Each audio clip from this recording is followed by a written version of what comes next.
한국과 엮이면 결국 우리가 아쉬워집니다. 인도 전력부의 결론입니다. 중국은 한국이 쓸 길을 막았고 일본은 발전기를 끊었습니다. 인도는 국경을 잠갔죠. 히말라야에서 한국을 몰아내려던 겁니다. 하지만 한국은 셋 다 뚫었습니다. 9년 뒤 국경 계량기가 거꾸로 돌았습니다. 정전으로 밤을 견디던 나라가 사상 처음 전기를 팝니다. 눈 덮인 능선에 철탑 511기, 전부 짐승 등에 실려 올라갔습니다. 그 충격적인 전말을 지금 공개합니다.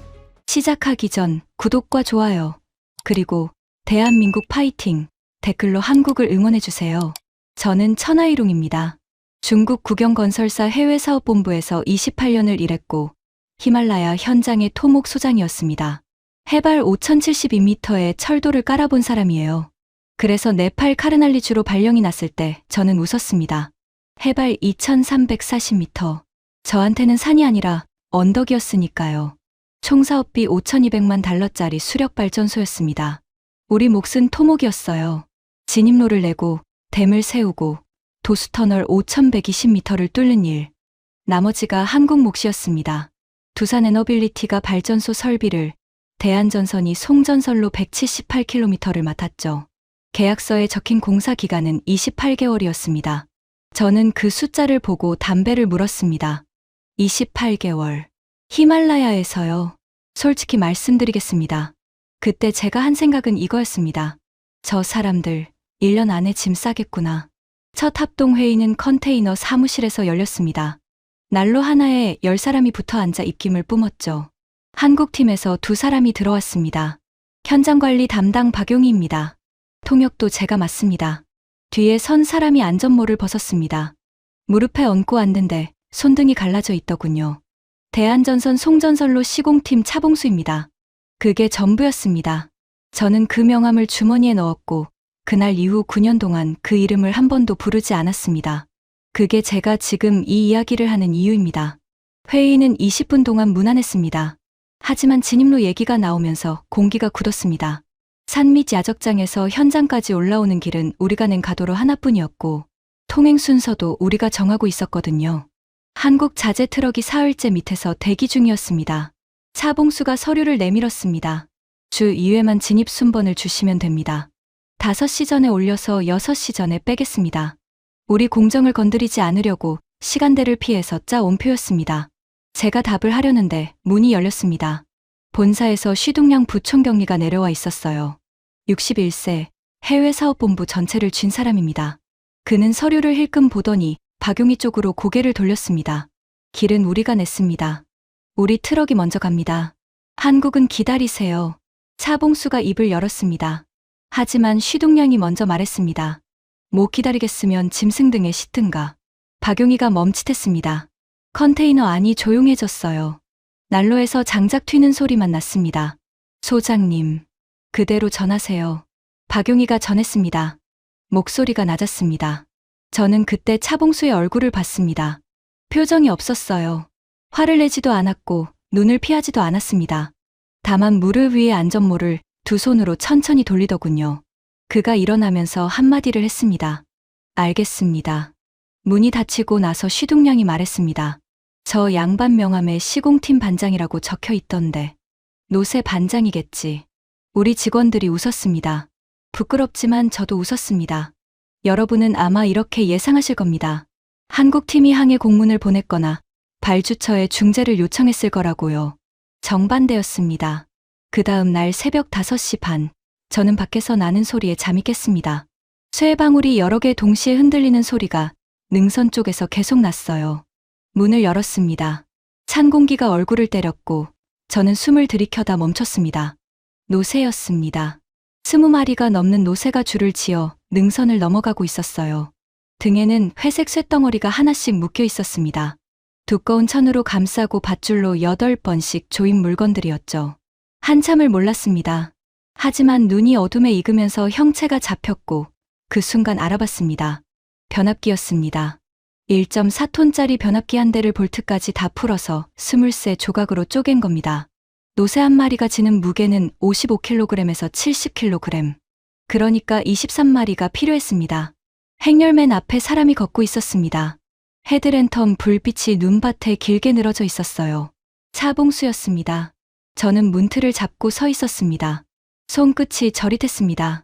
추워서가 아니었어요. 우리가 던진 조롱이 12시간 만에 공정표로 돌아온 겁니다. 그날 오후에 야적장으로 내려갔습니다. 어제 그 말 듣고 준비한 겁니까? 박용희가 저를 똑바로 봤습니다. 웃는데 눈은 안 웃었어요. 소장님, 어제 듣고 오늘 새벽에 노새 23마리를 모을 수 있는 사람은 이 산에 없습니다. 사무실 벽에 손으로 그린 표가 붙어 있었습니다. 왼쪽에 자재 이름, 가운데에 무게, 오른쪽에 노새 마리수. 케이블 드럼 480kg에 8마리, 철탑 부재 1150kg에 19마리. 그 아래로 20줄이 더 있었습니다. 저는 3분쯤 들여다봤습니다. 하지만 3분이 지나기도 전에 등줄기를 타고 소름이 올라왔어요. 이거 언제 만들었습니까? 입국 전에요. 위성사진하고 등고선만 보고 만들었습니다. 입국 전에요. 길이 있으면 안 쓰는 표입니다. 그런데 저희는 없을 거라고 봤습니다. 그러니까 저 사람들은 진입로를 못 쓸 걸 미리 알고 들어왔던 겁니다. 우리가 조롱하기 전부터요. 그날 밤 저는 제 자신을 설득했습니다. 한 번은 할 수 있다. 요령 부린 거다. 올해는 못 간다. 제가 그렇게 확신한 데는 이유가 셋 있었습니다. 첫째, 한국은 물을 모르는 나라였습니다. 수력 발전은 낙차의 기술인데 한국 땅에는 그런 낙차가 없어요. 전체 발전량에서 수력 비중이 1% 남짓이었습니다. 하지만 이 사업은 물이 전부인 사업이었죠. 둘째, 한국은 산을 모르는 나라였습니다. 한반도에서 제일 높은 봉우리가 2744m입니다. 한국 기술자들에게 히말라야는 사진으로 본 산이었어요. 하지만 사진에는 고도가 안 찍힙니다. 셋째, 한국은 남의 땅에 뭘 세워본 적이 없는 나라였습니다. 해외 실적이 중동에 몰려 있었거든요. 사막이고 평지고 항구에서 현장까지 도로가 다 뚫린 곳입니다. 여기는 크레인이 못 들어옵니다. 시동양은 떠나기 전날 저녁 자리에서 그걸 한 문장으로 정리했습니다. 소장, 이 사업 발전기가 어디 겁니까? 일본입니다. 3기 계약돼 있습니다. 일본은 물건은 만듭니다. 그는 잔을 채우면서 말을 이었습니다. 한국은 평지에서만 큰 나라입니다. 산을 모르는 나라예요. 자기 나라 에너지 자립도도 20%가 안 되는 나라가 남의 나라 전기를 만들겠다고 여기까지 올라왔습니다. 자재 과장이 맞장구를 쳤습니다. 그래도 새벽에 노새는 잘 몰더군요. 노새를 잘 모는 건 자랑이 아닙니다. 트럭을 못 쓰는 거니까. 그리고 잔을 내려놓고 한마디를 더 했습니다. 3년 안에 저 사람들 지분은 우리한테 넘어옵니다. 송전 구간까지요. 저는 고개를 끄덕였습니다. 하지만 그때는 그게 예측이 아니라 계획이라는 걸 몰랐어요. 그 겨울에 다와 셰르파를 만났습니다. 58세, 카르날리에서 30년 동안 노새를 부린 사람입니다. 그 산에서 외국 회사 10곳에 짐을 나른 이력이 있었어요. 저 한국 사람들 얼마나 버틸 것 같습니까? 다와는 대답하지 않았습니다. 대신 되물었어요. 소장님은 저 사람들이 새벽 몇 시에 나오는지 아십니까? 4시 40분입니다. 우리 마을 사람들이 일어나기 전이에요. 부지런한 건 압니다. 제가 묻는 건 버티느냐입니다. 다와가 담뱃대를 털었습니다. 외국 회사 사람들은 아침에 헬기 소리랑 같이 옵니다. 저 사람들은 걸어서 옵니다. 그게 다릅니다. 헬기가 없어서겠죠. 헬기 있는 회사도 걸어 다니지는 않습니다. 저는 말문이 막혔습니다. 다와가 마지막으로 한 줄을 덧붙였어요. 저는 아직 저 사람들 칭찬 안 합니다. 봄에 다시 물어보세요. 저는 그 말이 마음에 들었습니다. 이 노인은 아직 우리 편이구나 싶었거든요. 하지만 지금 와서 보면 그날 시험을 받고 있던 사람은 한국 팀이 아니라 저였습니다. 그해 봄부터 진입로 순번표가 고정됐습니다. 한국 자재 트럭은 항상 후순이었어요. 우리 자재가 없는 날에도 후순이었습니다. 저는 그 지시를 문서로 받지 않았습니다. 전화로 받았어요. 소장, 순번표는 손대지 마세요. 기록도 남기지 마세요. 이유를 알려주십시오. 지연 배상금이 하루 18,000달러입니다. 계산해 보세요. 저쪽이 먼저 나갑니다. 전화가 끊겼습니다. 하루 18,000달러면 한 달에 54만 달러예요. 총 사업비 5,200만 달러짜리 사업에서 그건 목을 조르는 숫자였습니다. 그리고 한국이 손을 들면 송전선로 178km가 통째로 우리한테 옵니다. 저는 그날 밤 잔을 3번 채우고 3번 비웠습니다. 목이 타는데 물을 마셔도 안 없어지는 갈증이 있었어요. 하지만 저는 지시를 따랐습니다. 소장은 본사 지시를 따르는 자리니까요. 그게 제 변명이었습니다. 9년 동안 써먹은 변명입니다. 한국 자재가 산 밑에서 대기한 날은 계속 쌓였습니다. 나중에 세어보니 431일이었어요. 431일. 1년하고도 2달이 넘습니다. 그런데 여러분, 여기서 이상한 일이 벌어집니다. 공정이 안 밀렸습니다. 발주처 공정회의에서 실사관 수랜드라 타파가 서류를 넘기다 멈췄습니다. 차 반장님, 송전 구간 진척률이 지난달보다 6% 올랐습니다. 자재는 아직 밑에 있는 걸로 아는데요. 자재가 필요한 공정을 뒤로 미뤘습니다. 필요 없는 공정을 앞으로 당겼고요. 수랜드라가 저를 쳐다봤습니다. 천 소장님, 진입로 순번 조정이 안 됩니까? 우리 공정이 우선입니다. 토목이 밀리면 전체가 밀립니다. 압니다. 그런데 지금 안 밀리는 쪽이 저쪽이라서요. 회의실이 조용해졌습니다. 저는 서류로 눈을 내렸어요. 하지만 인쇄된 글자가 하나도 안 읽혔고 귀 뒤쪽이 뜨거워지는 것만 느껴졌습니다. 서류가 조작된 줄 알았습니다. 그래서 확인하러 올라갔어요. 능선에서 노새 행렬을 봤습니다.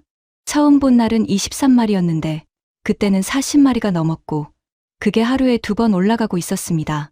차봉수는 행렬 중간쯤에서 노새 한 마리의 배태끈을 조이고 있었어요. 손이 얼어서 매듭을 2번 놓쳤습니다. 저는 10걸음쯤 떨어진 곳에 서 있었습니다. 그가 저를 봤어요. 저는 뭐라도 튀어나오기를 기다렸습니다. 하지만 그는 한 번 보고는 다시 매듭으로 눈을 돌렸습니다. 조롱을 각오하고 올라갔는데 돌아온 건 무시였고 그게 훨씬 무거웠습니다. 내려오는 길에 다화가 옆으로 붙었습니다. 노새 한 마리가 하루에 2번 저 능선을 넘으면 석 달이면 못 씁니다. 무릎이 갑니다. 그래서 저 사람들은 14마을을 돌면서 빌립니다. 한 마리도 오래 안 씁니다. 삭은 언제 줍니까? 그날 저녁에 손에 쥐어줍니다. 다른 회사들은 석 달 뒤에 줬습니다. 저는 그제야 알았습니다. 저건 요령이 아니라 시스템이었습니다. 9년 동안 그 산에서 일한 노새는 연인원으로 1만 4천 마리가 넘습니다. 첫 겨울이 왔습니다. 12월에는 밤 기온이 영하 21도까지 갔어요.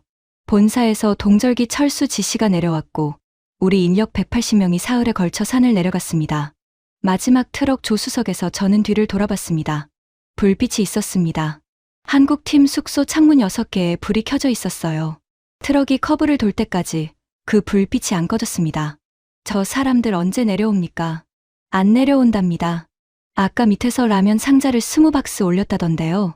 저는 웃었습니다. 진짜로 웃었어요.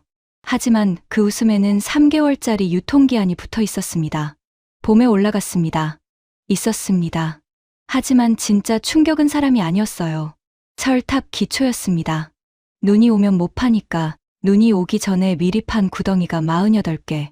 그 안에 철근을 조립해 넣어두고 방수포를 덮고 겨우내 눈이 안 들어가게 지켰습니다. 봄이 오는 날 바로 콘크리트를 부을 수 있는 상태로요. 박용희가 삽을 든 채 저를 맞았습니다. 이걸 2달 동안 지킨 겁니까? 눈 오면 쓸어야 합니다.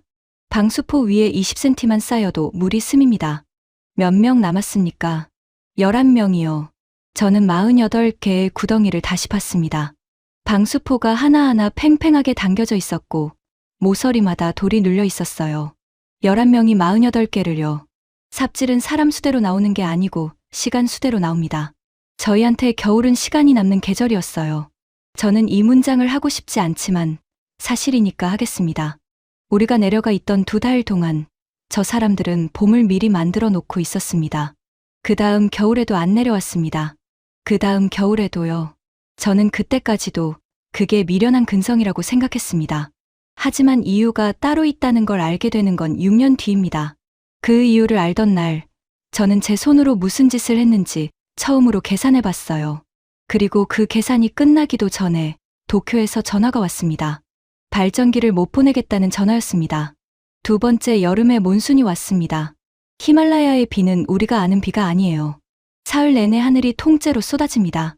물소리 때문에 옆 사람 말이 안 들리고 흙냄새가 아니라 쇠냄새 비슷한 게 공기에 섞입니다. 산이 갈리는 냄새죠.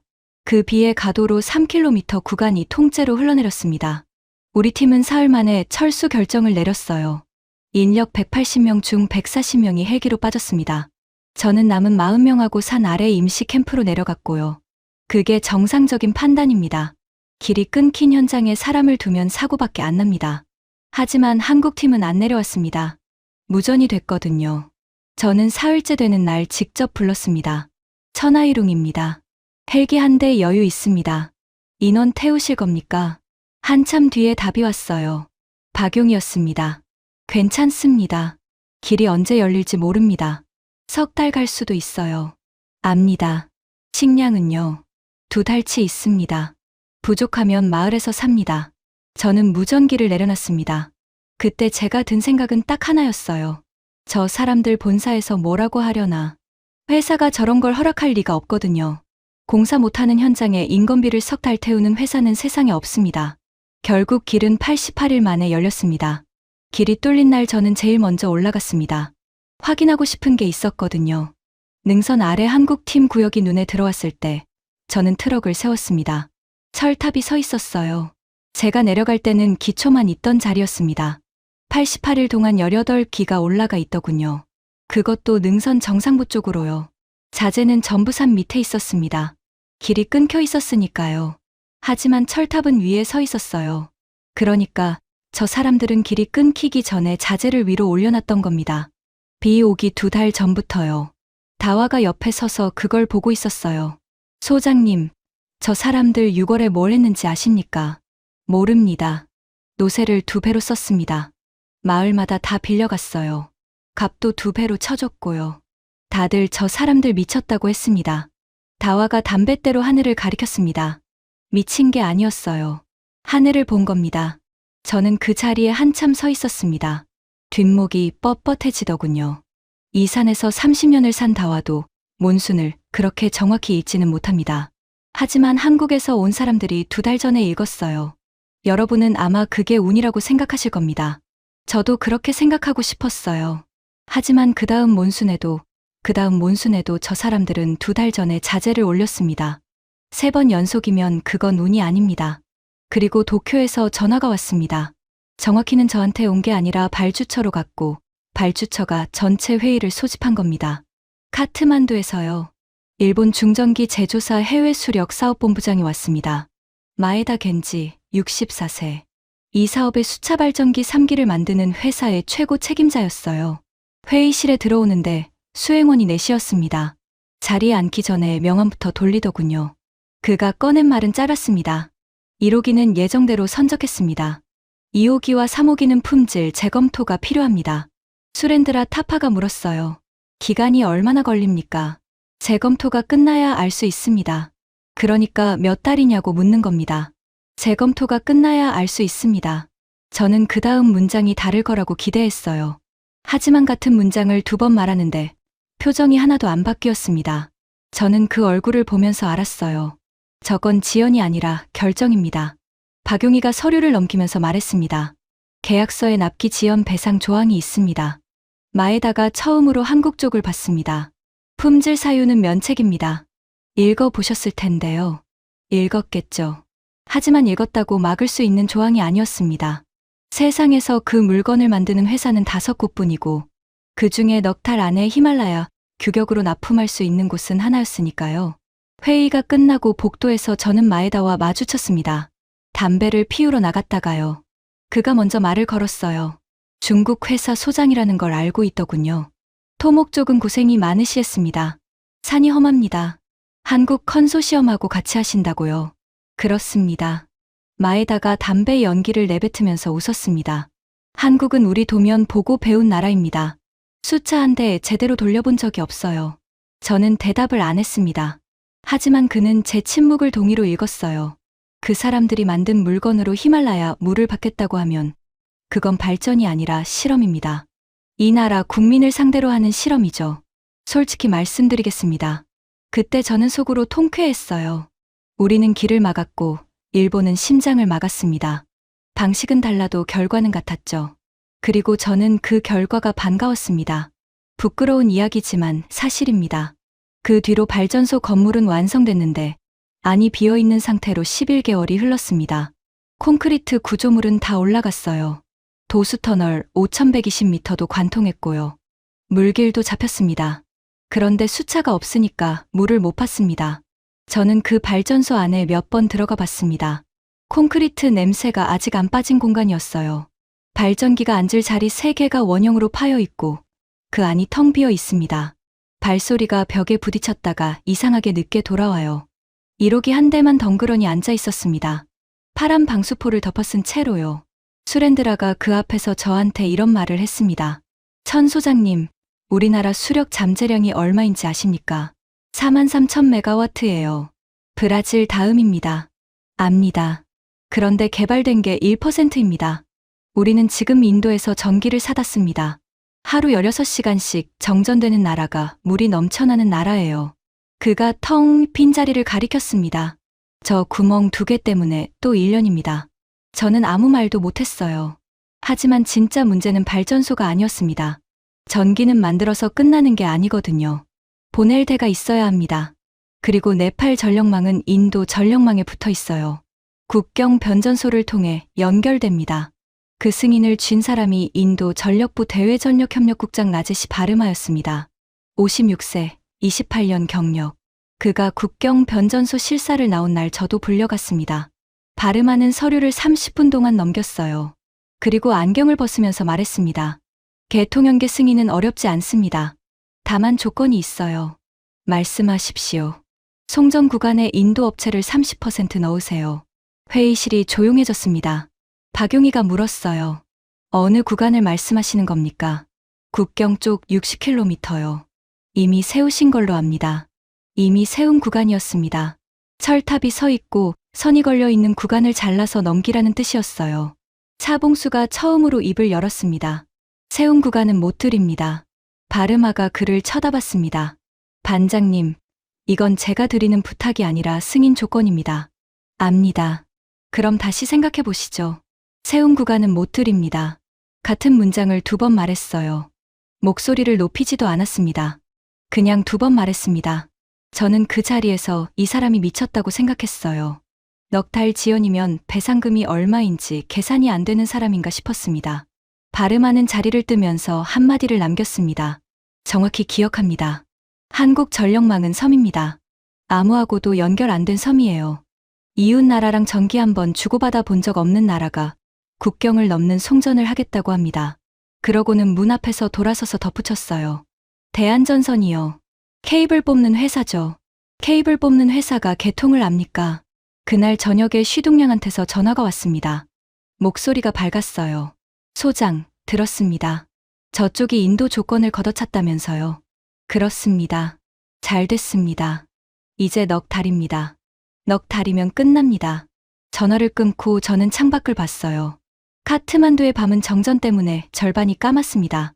불이 들어온 구역과 안 들어온 구역이 바둑판처럼 갈려 있어요. 저는 그날 처음으로 이상한 생각을 했습니다. 우리가 지금 이기고 있는 게 뭐지? 넉 달이 겨울로 넘어갔습니다. 원래대로면 가을에 개통 연계 시험을 끝내고 겨울에 쉬어야 했어요. 그런데 승인이 안 나니까 선로 점검을 겨울에 하게 됐습니다. 눈 덮인 능선에서요. 그 겨울에 2가지 일이 있었습니다. 먼저 진입 요청이 하나 올라왔어요. 차봉수 명의로 된 요청서였습니다. 9년 통틀어 그 사람이 개인 명의로 진입 순번을 요청한 건 그때 한 번뿐입니다. 사유란에는 딱 2글자가 적혀 있었어요. 개인. 저는 그 요청서를 3분쯤 들여다봤습니다. 하지만 결국 규정대로 처리했어요. 쿠순이었고 그 주에는 우리 물량이 꽉 차 있었거든요. 불가라고 적고 도장을 찍었습니다. 3초 걸렸어요. 그리고 차봉수는 사흘 동안 현장에 안 나왔습니다. 저는 몸이 아픈 줄 알았어요. 박용희한테 물었더니 괜찮다고만 하더군요. 더 물었는데 대답을 안 했습니다. 그 사람이 제 질문에 대답을 안 한 건 그때가 처음이었어요. 나흘째 새벽에 다시 노새 행렬맨 앞에 서 있더군요. 저는 그 일을 그냥 넘겼습니다. 사흘 결근이 뭐 대수인가 싶었어요. 그게 뭐였는지 알게 되는 건 6년 뒤입니다. 2번째 일은 서류였습니다. 한국팀이 사면 계측 자료를 우리한테 보냈어요. 3번 보냈습니다. 송전선로를 깔면서 능선 전체를 측량하다 보니 우리 가도로 위쪽 사면 데이터가 자기들한테 쌓였던 겁니다. 그 자료에 변이가 잡혀 있었어요. 3호 커브 위쪽 사면이 2달 동안 11cm 밀렸다는 내용이었습니다. 저는 그걸 본사로 올렸습니다. 첫 번째 반려 사유는 이랬어요. 관할 박 자료. 두 번째는 이랬습니다. 계측 주체 불명확. 세 번째로 올렸을 때는 쉬둥냥이 직접 전화를 걸어왔습니다. 소장, 우리 도로에 왜 남이 참견합니까? 자료 자체는 볼만합니다. 저쪽이 왜 그걸 보내는지 생각해 보세요. 우리 도로에 문제가 있다고 기록을 남기는 겁니다. 나중에 쓰려고요.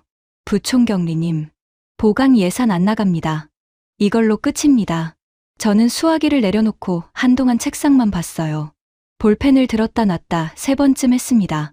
그리고 저는 그 자료를 서랍에 넣었습니다. 3호 커브 사면이 무너진 건 그로부터 5주 뒤였습니다. 새벽 6시 10분이었어요. 저는 캠프에서 무전으로 들었습니다. 소리는 안 들렸는데 무전기 너머에서 사람들이 동시에 소리를 지르는 게 들렸죠. 토사가 도로를 45m 구간 덮었습니다. 그 밑에 자재 트럭 한 대가 있었고요. 운전기사는 자우빈이었습니다. 41살, 스찬 사람. 저하고 6년을 같이 일했어요. 딸이 둘 있었습니다. 그날 저녁에 저는 서랍을 열었습니다. 계측 자료가 그대로 있더군요. 스레부가 다요. 마지막 장에 3호 커브라고 적혀 있었습니다. 저는 그 종이를 한참 봤어요. 손이 떨려서 종이가 부스럭거렸습니다. 그리고 저는 처음으로 계산을 했습니다. 431일. 우리가 한국 자재를 산 밑에 세워둔 날수예요. 그 431일 동안 저 사람들은 노새를 썼고, 밤에 측량을 했고, 몬순을 2달 전에 읽었고, 겨울에 봄을 만들었습니다. 그리고 그 측량 자료가 제 서랍 안에서 우리 사람을 죽였습니다. 여러분은 아마 제가 그때 사과했을 거라고 생각하실 겁니다. 하지만 저는 사과하지 않았습니다. 저는 사고 보고서를 썼습니다. 원일란에 이렇게 적었어요. 이상 강설에 따른 자연 사면 붕괴. 그게 제가 한 짓입니다. 장례가 끝나고 사흘 뒤에 한국팀 숙소 쪽에서 사람이 왔습니다. 박용이었어요. 봉투를 하나 들고 왔습니다. 저희 쪽에서 모았습니다. 유가족한테 전해 주십시오. 저는 손을 내밀다가 멈췄어요. 하지만 결국 봉투를 안 받았습니다. 받을 자격이 없다는 걸 저 스스로 알고 있었거든요. 박용희가 봉투를 책상에 놓고 나가면서 말했습니다. 소장님, 저희 반장님이 그러시는데요. 뭐라고요? 그 사면 아직 안 끝났답니다. 위쪽이 더 밀린다고요. 문이 닫혔습니다. 저는 그 자리에서 한참 앉아 있었어요. 목이 조이는 것 같았고 숨을 크게 쉬어도 안 채워졌습니다. 저 사람들은 우리 도로를 아직도 재고 있었던 겁니다. 우리가 3번을 반려했는데도요. 그 겨울이 끝날 무렵에 한국에서 결정이 나왔습니다. 일본 물건을 기다리지 않겠다는 결정이었어요. 2호기와 3호기를 새로 발주한다는 겁니다. 두산 에너빌리티예요. 44메가와트급 수차 발전기 2기. 제작 기간 14개월. 저는 그 얘기를 듣고 헛웃음이 나왔습니다. 14개월이면 일본이 재검토를 끝내는 시간과 큰 차이가 없어요. 게다가 히말라야 물은 보통 물이 아닙니다. 빙하가 깎아내린 미세한 모래가 섞여 있어서 러너 날개를 갉아먹거든요. 그래서 이 지역 수차는 재질과 각도를 따로 설계해야 합니다. 그걸 처음 하는 회사가 14개월에 2대를요. 하지만 한국은 그 발주서에 도장을 찍었습니다. 수랜드라도 저하고 같은 생각이었어요. 회의에서 대놓고 물었습니다. 만들어 본 적 있습니까? 박용희가 답했습니다. 이 조건으로는 없습니다. 그럼 왜 하시는 겁니까? 기다리는 것보다 만드는 게 빠르다고 판단했습니다. 수랜드라가 서류를 덮었어요. 판단은 자유입니다. 그런데 실패하면 이 나라가 또 인연입니다. 14개월 뒤에 물건이 왔습니다. 부산에서 콜카타까지 배로, 콜카타에서 국경까지 육로로, 국경에서 현장까지는 특수 운반차로요. 마지막 12km는 우리 가도로를 썼습니다. 그때는 순번표가 의미가 없었어요. 제가 직접 길을 비웠거든요. 이유는 하나였습니다. 저는 그게 실패하는 걸 보고 싶었습니다. 솔직히 말씀드리겠습니다. 그때까지도 저는 그랬어요. 시운전 날 발전소에 사람이 30명쯤 모였습니다. 발주처, 우리 쪽, 한국팀, 그리고 일본 기술진 둘이요. 자녀 1호기 정산 입회 명목이었는데 다들 왜 왔는지 알고 있었습니다. 수문이 열렸습니다. 물소리가 먼저 왔어요. 콘크리트 관을 타고 오는 소리가 발밑에서부터 올라옵니다. 그러고 나서 쇳소리가 났습니다. 러너가 돌기 시작한 겁니다. 계기판 숫자가 올라갔어요. 발전기가 정격에 도달하는데 걸린 시간은 예상보다 짧았습니다. 일본 기술자 하나가 계기판 앞으로 걸어갔습니다. 태블릿을 들고 있었어요. 그가 화면과 계기판을 번갈아 보더니 옆 사람한테 일본어로 뭐라고 말했습니다. 박용희가 그걸 들었어요. 그리고 저한테 중국어로 옮겨줬습니다. 효율이 우리 것보다 1.8% 높습니다. 저는 잘못 들은 줄 알았어요. 하지만 박용희는 같은 말을 반복했습니다. 다시 말해보세요. 1.8%요. 일본 것보다 높다고 했습니다. 발전소 안이 조용해졌어요. 물소리하고 러너 도는 소리만 났습니다. 수렌드라가 손으로 입을 막고 있었습니다. 다와는 문가에 서서 안 들어오고 있었고요. 저는 차봉수를 찾았습니다. 그 사람은 계기판을 안 보고 있었어요. 벽 쪽에 서서 천장을 올려다보고 있더군요. 천장에서 물방울이 떨어지고 있었습니다. 콘크리트에 갇혀있던 습기가 진동 때문에 떨어지는 거였어요. 저는 그때 그 사람 얼굴을 처음으로 제대로 봤습니다. 울고 있는 건 아니었어요. 그냥 오래 참은 사람의 얼굴이었습니다. 44메가와트짜리 발전기 2대가 돌기 시작했습니다. 네팔 전체 설비 용량이 1240메가와트였으니까 이 발전소 하나가 나라 전력의 3.5%를 맡게 된 겁니다. 하지만 그날 밤에도 산 아래 마을은 캄캄했어요. 전기를 만들었는데 보낼 수가 없었거든요. 인도가 아직 스위치를 안 열고 있었습니다. 발전기 2대가 돌기 시작하고 나서도 산 아래는 캄캄했어요. 인도가 국경 스위치를 안 열었으니까요. 라제시 바르마는 여전히 같은 말만 했습니다. 30%를 넣으면 승인이 난다고요. 하지만 한국 팀이 거기서 방향을 틀었어요. 인도로 안 보내고 카트만두 쪽으로 먼저 보내기로 한 겁니다. 국내 개통에 붙이는 거죠. 국경 승인이 필요 없는 경로였어요. 문제는 거리였죠. 그쪽으로 가려면 능선을 2개 더 넘어야 했거든요. 철탑을 60기 넘게 더 세워야 한다는 뜻이었습니다. 수렌드라가 반대했어요. 1년이 더 걸립니다. 인도 조건을 받는 게 빠릅니다. 차봉수가 대답했습니다. 한번 잘라주면 다음에도 자릅니다. 반장님, 이건 자존심 문제가 아닙니다. 자존심 아닙니다. 계산입니다. 그리고 그 계산이 맞았어요. 그해 여름에 인도 북부가 전력난에 걸렸습니다. 폭염이 길었고 수요가 뛰었어요. 인도 쪽 수력은 갈수기라 출력이 떨어져 있었고요. 그런데 국경 바로 너머에 남는 전기가 있었습니다. 저는 한국이 먼저 아쉬운 소리를 할 거라고 봤습니다. 하지만 먼저 전화를 건 쪽은 인도였어요. 라제시 바르마가 국경 변전소로 직접 왔습니다. 저도 그 자리에 불려갔죠. 개통 시험에 우리 쪽 도로를 쓰기로 되어 있었거든요. 그가 서류를 꺼내면서 말했습니다.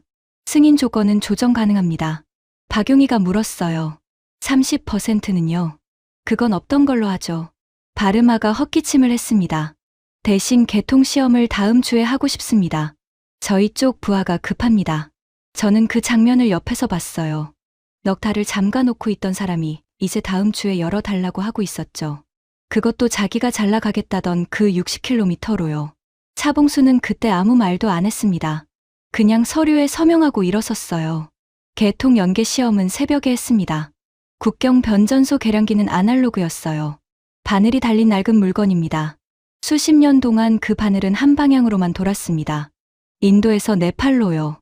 6시 4분에 차단기가 붙었습니다. 바늘이 잠깐 떨었습니다. 하지만 곧 반대로 돌기 시작했어요. 변전소 안에 있던 네팔 직원 하나가 소리를 질렀습니다. 다른 사람들이 뛰어왔고요. 누가 휴대폰을 꺼내서 계기판을 찍었습니다. 저는 바르마를 봤습니다. 그는 계량기 앞에 서서 팔짱을 끼고 있었어요. 표정이 없었습니다. 한참을 그러고 있다가 수행원한테 한마디를 했는데 저는 그 말을 정확히 들었습니다. 저 사람들하고는 엮이지 않는 게 낫습니다. 그러고는 이렇게 덧붙였어요. 막으면 돌아갑니다. 돌아가는데 1년이 걸려도 돌아가요. 그러면 결국 우리가 아쉬워집니다. 한국 전력망은 섬이라고 했던 사람 입에서 나온 말이었습니다. 마을에 불이 들어온 건 그 다음 달이었어요. 저는 그날 능선 위에 있었습니다.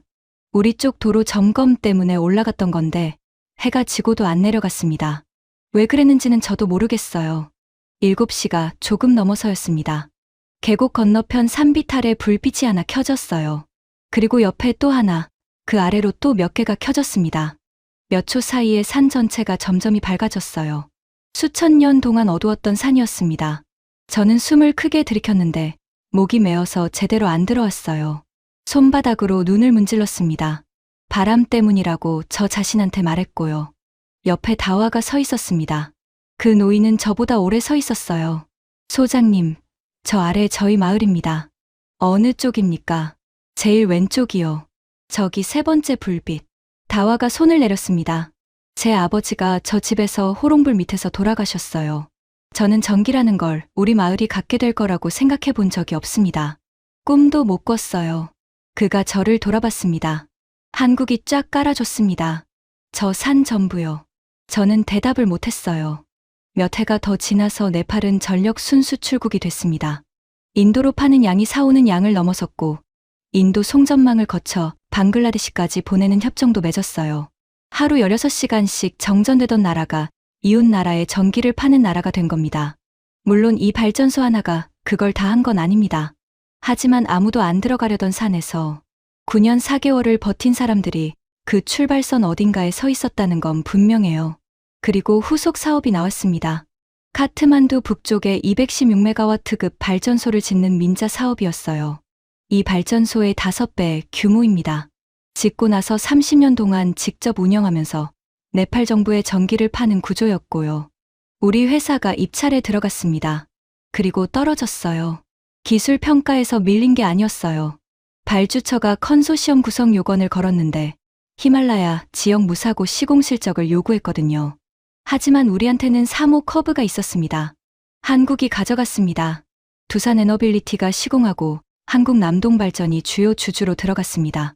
시동량은 그 결과를 받고 저한테 전화를 걸었어요. 9년 만에 처음으로 목소리가 낮았습니다. 소장, 그때 길만 내줬으면 말입니다. 예, 지금 저 30년 운영권은 우리 겁니다. 그게 그 사람이 한 유일한 반성이었어요. 미안하다는 말은 끝까지 없었습니다. 일본도 비슷했습니다. 나중에 업계 사람 통해서 들었는데 마에다 겐지가 이런 말을 했다더군요. 그 두 기만 제때 보냈으면 히말라야 물은 전부 우리 겁니다. 두 사람 다 자기가 뭘 잘못했는지는 끝까지 말 안 했어요. 다만 뭘 놓쳤는지는 정확히 알고 있었습니다. 저는 회사에 사표를 냈습니다. 그런데 내기 전에 산에 한 번 더 올라갔어요. 명분은 있었습니다. 후속 사업 컨소시엄에 우리 토목 인력을 하도급으로라도 넣어달라고 부탁할 참이었거든요. 히말라야 시공 인력을 새로 뽑는 것보다 우리를 쓰는 게 싸다는 논리였습니다. 능선 정상부에 511번 철탑이 있습니다. 마지막으로 세운 철탑이에요. 차봉수가 거기 있었습니다. 62세가 돼 있더군요. 애자 접속부를 손으로 만져보고 있었습니다. 저는 10걸음쯤 떨어진 데서 멈췄어요. 그리고 9년 만에 처음으로 그 사람 이름을 불렀습니다. 차봉수 반장님. 그가 돌아봤습니다. 저는 준비해 온 말을 했어요. 인력이 있다. 지형을 안다. 단가를 낮출 수 있다. 그런 말들을요. 저는 그 사람이 조건을 물어볼 거라고 봤습니다. 하지만 차봉수는 끝까지 다 듣고 이렇게만 말했어요. 안 됩니다. 반장님. 짐승 등에 싣든가 하셨죠. 바람이 불었습니다. 전선이 우는 소리가 났어요. 그렇게 했습니다. 511기 전부요. 그는 다시 애자 쪽으로 돌아섰습니다. 그러니까 이번에도 저희가 하겠습니다. 내려오는 길에 다화가 저를 따라왔습니다. 한참을 말없이 걷다가 그가 입을 열었어요. 소장님, 세 번째 겨울에 반장님이 사흘 안 나오신 거 기억하십니까? 저는 기억했습니다. 그 사흘이 뭔지 아십니까? 모릅니다. 어머니 장례였습니다. 저는 걸음을 멈췄어요. 눈이 와서 헬기가 못 떴습니다. 남은 길은 하나뿐이었고요. 다화가 저를 쳐다봤습니다. 소장님이 도장 찍으신 그 종이 말입니다. 사율 안에 개인이라고만 적혀 있었죠. 그 양반이 회사에 패될까봐 이유를 안 적은 겁니다. 저는 아무 말도 못했어요. 장례 사흘 동안 숙소에서 안 나오셨어요. 나흘째 새벽에 다시 노새 앞에 서 계셨고요. 다화가 담뱃대를 꺼냈다가 도로 넣었습니다. 저는 30해 동안 이 산에서 외국 회사를 열고 팠습니다. 소장님한테 이 말은 해야겠어요. 하십시오. 저 양반은 어머니 장례도 못 가고 이 산에 남았습니다. 그런데 소장님 회사 기사가 죽었을 때 봉투를 들고 온 사람도 저 양반이었어요. 저는 그날 밤에 숙소에서 서랍을 정리했어요. 계측 자료 세 부가 아직 거기 있더군요. 3호 커브라고 적힌 마지막 장도요. 발전소는 지어졌죠. 하지만 자오비는 안 돌아옵니다. 차봉수의 어머니 장례도 안 돌아오고요. 9년 4개월도요.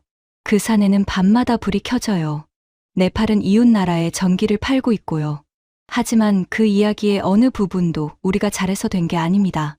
우리는 길을 막았고, 일본은 심장을 막았고, 인도는 스위치를 잠갔습니다.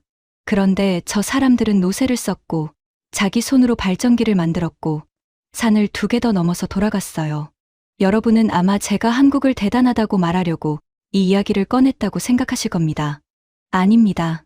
저는 제가 무엇을 놓쳤는지를 말하고 있는 겁니다. 저는 세상에서 산을 가장 잘 아는 회사에 있었어요. 하지만 그 산에서 이긴 건 산을 제일 잘 아는 사람들이 아니라 산에서 안 내려간 사람들이었습니다. 박용희가 저한테 했던 말이 있어요. 그 말이 아직도 안 잊힙니다. 저희한테 겨울은 시간이 남는 계절이었어요. 지금까지 중국인 현장 소장 천하이룽이 히말라야에서 9년 4개월 동안 겪은 충격적인 이야기였습니다. 세 나라가 다 막아선 그 산에 철탑 511기를 세운 사람들이 우리 한국 사람이었습니다. 더 많은 분들이 이 이야기를 아실 수 있도록 널리 공유해 주세요. 막으면 돌아갑니다. 히말라야가 9년 동안 배운 한국이었습니다. 구독과 좋아요도 부탁드립니다. 지금까지 감동날다였습니다. 감사합니다.